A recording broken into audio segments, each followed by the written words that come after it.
Greetings and welcome back to room 303 in our Talks with Walt, as we are calling our now working through the deathbed edition of Walt Whitman's Leaves of Grass. We turn now to canto number 50 of Song of Myself. We're going to finally be able to answer the question, why is it in 303 we always say, Mr. McGee, that Scooby snacks are an illusion? We're going to talk Scooby snacks in this famous canto number 50. Now just to remind, we're at the end of the song. It's a crescendo, that song that has become the integralist pedagogy as we have been referring to it. Just to remind, our key line for much of our study has come from passage 4 of Song of Myself, both in and out of the game. Isn't it fascinating that he uses the word game? Elsewhere, you'll remember he used the word puzzle. That is to say, there's something about life that's a game, that's fun, dare we say it, happy, and both in and out of the game, and watching and wondering at it, this wondering at it. I mean, the opening lines, there is that in me, I do not know what it is.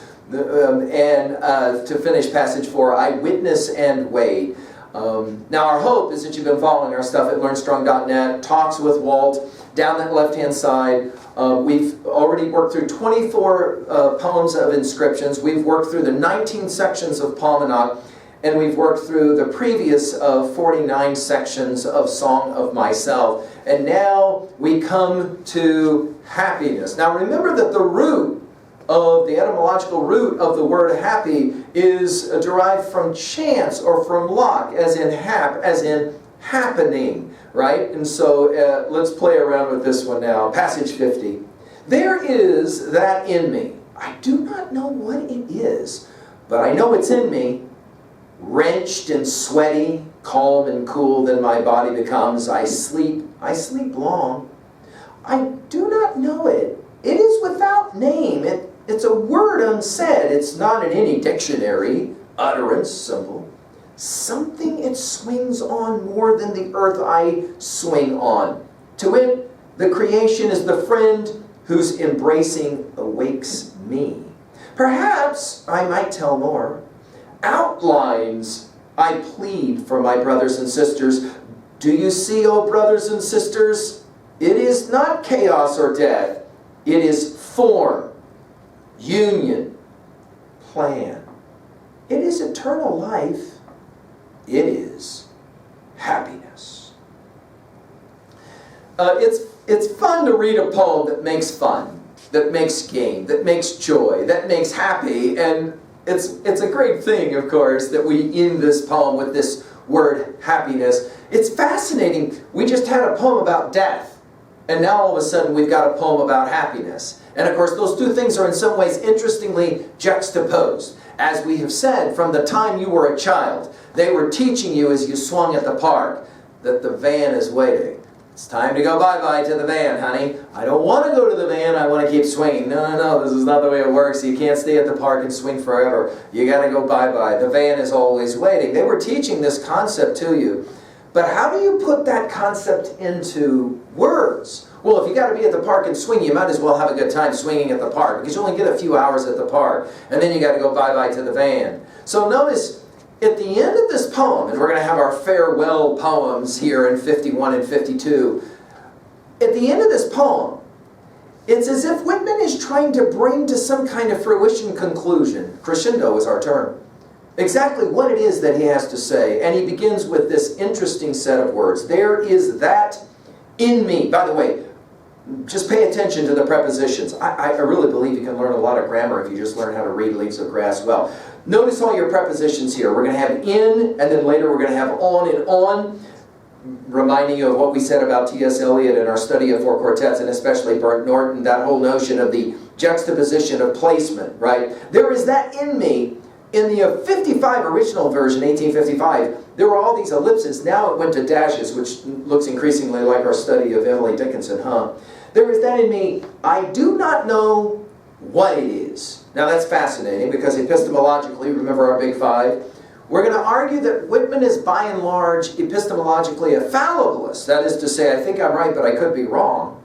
I don't know exactly, he says, what it is. Now, do you remember in our passage 6 when the child brings the grass to the speaker of the poem? What is this? Is the question. And you'll remember the response is, I don't know what it is any more than the child does. Maybe it's a blah, blah, blah, blah, blah. He says, I don't know what it is, but I know it's in me. There is something amazing that's in me, but I can't necessarily name it. Then we have this interesting wrenched and sweaty. That is to say, it's almost like waking up, calm and cool. Notice the opposites, both sides, right, of this debate.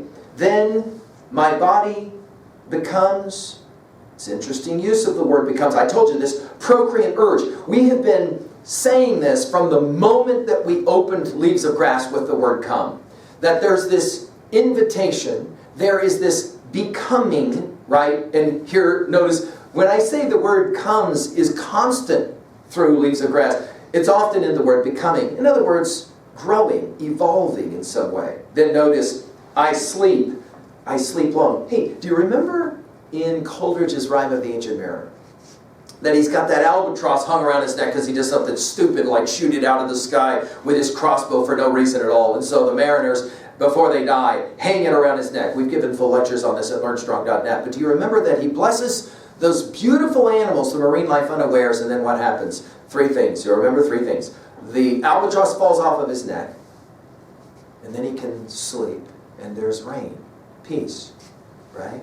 Here he says, I sleep long. Again, that word long keeps coming back, right? It's an interesting word in Leaves of Grass, especially in Song of Myself. And then he says it a second time. I do not know it. The fallibilist position. I do not know it. It's without name. Uh-oh. Now this will sound very much like our study of Lao Tzu and the Tao Te Ching. We've given lectures on this elsewhere at learnstrong.net. Those opening lines of the very first canto, the very first poem.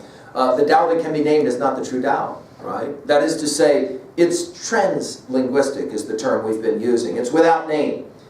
Ironically, of course, we're going to give it a name. It's the last word here of the poem, happiness. Scooby Snacks. It's without name.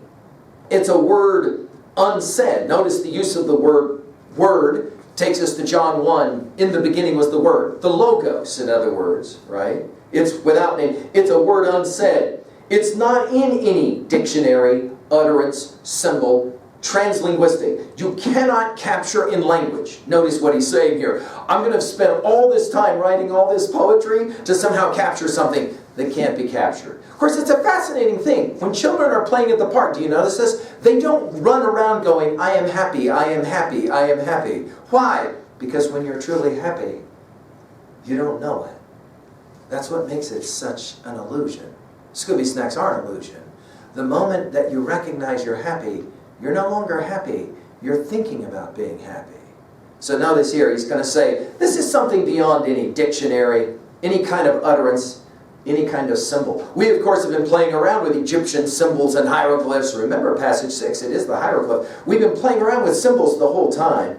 Then, notice this poem is constructed in a series of these 2-line phrases, right? Then he says it. Something it swings on. Again, back to prepositions. More than the earth I swing on. The use of the swing, of course, here. This is why you're always referencing being at the park swinging. You got it. So in other words, a lot of the usages of room 303 are built around so much of Whitman's usages here, and of course, there it is. What is it that the world swings on? Well, it's turtles all the way down, as the old joke goes, right? And that is to say, turtles on top of turtles stacked. What is it that holds us spinning in space? These kinds of questions, of course, tease us out of thought, as doth eternity. Cold pastoral will be the way Keats says it in On a Grecian Earth. To it, the antecedent of the pronoun it, of course we're going to get to it, it's happiness, right? To it, the creation is the friend whose embracing awakes me. Now, think about the way friend has been used in Leaves of Grass. The way he's later here in a second going to use brothers and sisters. Earlier, it's my son. It's this attempt to try and make you feel like you're somehow a part of what Whitman's trying to pull off here. No, we're all included in this together. We're friends. We're pals. Notice he says, the embracing. We've had all kinds of embracing, haven't we? We've had embracing that was fairly risque in passage 5. We've had hugging. We've had wrestling. Here, the embracing awakes me. Now we think about this awakening, and we have to think about our Thoreau and Walden. We've given full lectures at learnstrong.net on it. Remember what Thoreau says. We must learn to reawaken and keep ourselves awake. Not by mechanical aids, but what does he say? By an infinite expectation of the dawn that does not forsake us in our soundest sleep. I know of no more encouraging fact, he calls it a fact, than the unquestionable ability of a man to elevate his life by a conscious endeavor. In some ways, the conscious endeavor of Whitman is the creation of these kinds of lines that do challenge us. Then he comes back to his fallibilist epistemological position. Perhaps I might tell more. Now, this is fun, because obviously we are at the end of Song of Myself, and congratulations and high five to you for making it all the way here. But of course, if you're looking at the deathbed edition of Lisa Grass, you go, oh, dude, there's a whole lot more poetry coming. You bet there is. But in 1855, there weren't all those additional hugely numbered poems. There were just a couple of other sets of lines. So notice he says here, perhaps I might tell more. Of course, everything in this set of lines of Song of Myself has been about an attempt to tell. Of course, this idea of telling more, right? Maybe there's just a promise here. And then outlines, exclamation point. Now that's an interesting single word. Outlines? Like, what exactly is it? Well, of course, he's been trying to explain. He's been trying to somehow draw. I mean, go back to the etymological meaning of the word outline. To draw, to bring it out, to try to explain it in some way. And then, of course, the exclamation point. And then he says, I plead for my brothers and sisters. Do you see, oh brothers and sisters, using the language of his Quaker upbringing, bringing everybody into the family. In other words, for Whitman, America is the democracy that is fundamentally defined as a family. Which means two things. We're going to fight and we're going to hug. Think about that. We're going to fight and we're going to hug. And sometimes we're going to do it at the same time even, right? Notice he says, do you see, oh brothers and sisters? By the way, notice this oh, the same usage that we saw in passage 19 at the very conclusion of Starting from Paumanok. I told you, you read Starting from Paumanok to be able to read Song of Myself. And of course that use of that oh at the end of passage 19, Starting from Paumanok, here we are. Do you see? Remember, it's all about perspicacity, it's about insight. We go back to our Plato, we go back to Republic, and especially Book 7 in the cave allegory. Remember, you're sitting in the darkness of the cave, shadows on a wall, you think they're real, and then you finally get dragged out into the light of the sun, blinded by the light until, of course, your eyes grow accustomed to the light, and then, bam, epiphany, insight. Oh, I get it. This is what he's asking. Do you see, oh brothers and sisters? Of course, the rhetorical questions have been replete all the way through Lisa Grass to this point. It is not, notice the negative ways it's sometimes referred to in theological, mystical language. I can't tell you what it is, but I can tell you what it's not. It is not chaos or death, sounding almost like Nagarjuna, right, in the Buddhist tradition of the negative understanding. It is not chaos or death. Life is not about chaos and death. No. It is, now he's going to start gesturing towards what we're talking about. It is form, that takes us to Republic, Plato's Republic 6, especially the theory of the forms, right, as he'll call it. It's union, everything that Whitman's been talking about, and especially Leaves of Grass and Song of Myself, has been about harmony, balance, union. And then we're back to outlines. Plan, there is some intentionality. There is some meaning in all of this. And even though you might decide that, no, it's totally random chaos, Whitman goes, yeah, but you said it.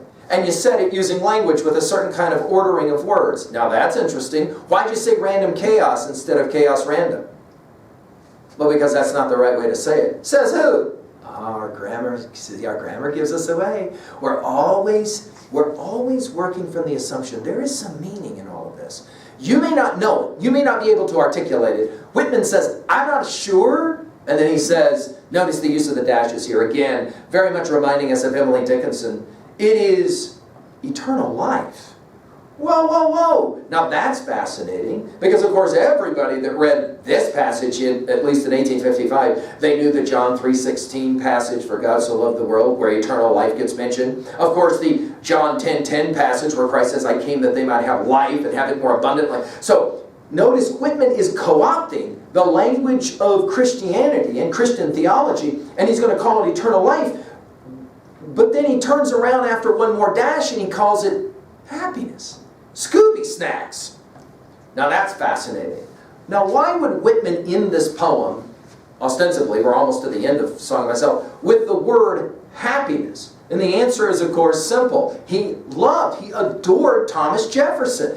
Why? Because he wouldn't be here if it wasn't for Thomas Jefferson. We can say this out loud. I've given full lectures on the Declaration of Independence and the amazing majesty of that essay as being foundationally the seeds, can we use language of Whitman? The seeds of our country. We are a byproduct of everything he has to say in that classic document. We hold these truths to be self-evident, that all men are created equal and endowed by their Creator with certain what? Unalienable rights. That among these are what? Life, liberty.